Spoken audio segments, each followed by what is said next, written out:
শুনতে যেতেই পারি। এই বিষয়গুলো শোনার কারণে সবচেয়ে বড় কথা সে এতিম। আরও বড় কথা, হ্যাঁ সে বড় কথা, সে এতিম, সে অ্যাডাপ্টেড ছিল। আমরা এই বিষয়গুলো শোনাই, তারা আমার ভাই আমাদের আর তার অনেক কল ওই ভয়েস আছে, তো ভয়েসটা শোনাও। ভয়েস আছে আমাদের কাছে যে তার আব্বু, আমি বলি, তার আব্বু মারা যাওয়ার পরে সে যে নির্যাতিত, এইটাই তার যে বেস্ট ফ্রেন্ড ছিল সুলেখা নামে একটা মেয়ে, তার কাছে সে মনে করেন একটা ভয়েস দিয়েছে যে আমার আব্বু মারা যাওয়ার পর থেকে আমার আম্মু আমার সাথে খুব খারাপ আচরণ করছে, মানে আমি এখন কি করবো, এগুলো মনে করেন সে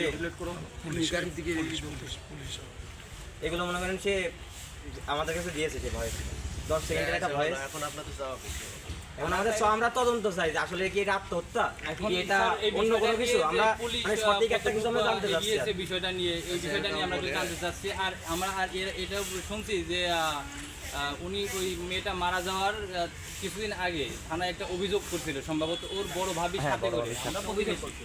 ঠিক আছে, এই অভিযোগটাও এটা পুরো এলাকার লোক সবাই জানে। দুইজন কথা বলতেছেন আমাদের সাথে, আপন মিতুল